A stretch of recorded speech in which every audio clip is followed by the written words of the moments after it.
ভারতের জন্য আরেকটি দুঃসংবাদ দিলেন বাংলাদেশের পররাষ্ট্র প্রতিমন্ত্রী হুমায়ুন কবির। তিনি জানিয়েছেন, বহুল আলোচিত মক্কা যৌথ প্রতিরক্ষা চুক্তিতে যোগ দিতে আগ্রহ প্রকাশ করেছে বাংলাদেশ।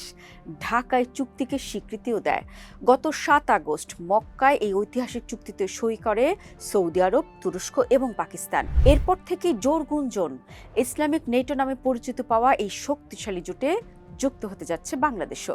স্বাভাবিকভাবেই দিল্লির কড়া নজর ছিল এই প্রক্রিয়ার দিকে, কারণ বাংলাদেশ এই অক্ষের কাছাকাছি যাওয়া মানে ভারতের উপর তৈরি হবে নজিরবিহীন ভূরাজনৈতিক চাপ। দর্শক, ভূরাজনীতির খেলায় চাল বদলাতে সময় লাগে না, কিন্তু যখন তিনটি প্রভাবশালী দেশ সৌদি আরবের অঢেল অর্থ, তুরস্কের অত্যাধুনিক সামরিক প্রযুক্তি এবং পাকিস্তানের শক্তিশালী পারমাণবিক প্রতিরক্ষা ব্যবস্থা একত্রে মিলে একটি আস্ত ইসলামিক নেটো তৈরি করে, তখন সেই চালের প্রভাব বহু দূর পর্যন্ত পৌঁছায়। এবার সেই প্রভাব এসে পড়েছে বঙ্গোপসাগরের কূলে, বাংলাদেশের পররাষ্ট্রনীতির একেবারে কেন্দ্রবিন্দুতে। পররাষ্ট্র প্রতিমন্ত্রী হুমায়ুন কবির সোমবার বললেন, মক্কা প্রতিরক্ষা চুক্তিতে অংশগ্রহণের ব্যাপারে বাংলাদেশ আগ্রহ প্রকাশ করেছে। বাংলাদেশ নিয়ে আগ্রহ আছে তাদেরও। মধ্যপ্রাচ্যের অংশীদাররা, মুসলিম বিশ্বের বিভিন্ন অংশীদাররা এখন বাংলাদেশের লিডারশিপ, বিশেষ করে প্রধানমন্ত্রী তারেক রহমানের নেতৃত্বকে অনেক জায়গায় আমন্ত্রণ জানাচ্ছেন। হুমায়ুন কবিরের মতে, মক্কা নিয়ে বাংলাদেশের মানুষের হৃদয়ে সবসময় একটা আলাদা জায়গা রয়েছে। যদি ইসলামিক দেশগুলোর মধ্যে নিরাপত্তা চুক্তি হয়, তাহলে সেখানে না যাওয়াই অস্বাভাবিক। বিষয়টিকে ইতিবাচকভাবেই দেখা হচ্ছে। দর্শক, পররাষ্ট্র প্রতিমন্ত্রীর এই বক্তব্য কেবল সাধারণ কোনো কূটনৈতিক বক্তব্য নয়, বরং এটি দক্ষিণ এশিয়ার দীর্ঘদিনের ক্ষমতার ভারসাম্যে এক নতুন অধ্যায়ের সূচনা। কিন্তু মূল প্রশ্ন হলো, দূরপ্রাচ্য ও মধ্যপ্রাচ্যের বিশাল সামরিক বলে যুক্ত হলে বাংলাদেশের সুনির্দিষ্ট লাভটা কোথায়? আর ভারতের নীতি নির্ধারকদেরই বা চিন্তার কি আছে? চলুন বাংলাদেশের লাভের জায়গাটা দেখে নেই। দর্শক, বাংলাদেশের এই নতুন দৃষ্টিভঙ্গির পেছনে প্রধান চালিকা শক্তি হলো বর্তমান সরকারের ঘোষিত বাংলাদেশ ফার্স্ট পররাষ্ট্রনীতি। বাংলাদেশ সশস্ত্র বাহিনী দীর্ঘদিন ধরে তাদের ফোর্সেস গোল 2030 আধুনিকীকরণ প্রকল্প বাস্তবায়নে কাজ করছে। এর জন্য প্রয়োজন বিশ্বমানের সামরিক প্রযুক্তি। আঙ্কারা বর্তমানে বাইরাক্তার ড্রোন, আধুনিক এয়ার ডিফেন্স সিস্টেম এবং উন্নত যুদ্ধ জাহাজ নির্মাণে বিশ্বে ঈর্ষণীয় সফলতা দেখিয়েছে। এই জোটে এলে তুরস্কের এমন উচ্চ প্রযুক্তির সামরিক সরঞ্জাম খুব সহজেই বা অত্যন্ত সহজ শর্তে ঢাকার হাতে পৌঁছবে। পাশাপাশি রিয়াদের সাথে প্রতিরক্ষা সমঝোতায় পৌঁছানো মানে সৌদি আরবের সাথে সম্পর্কের নতুন মাত্রা যোগ হওয়া।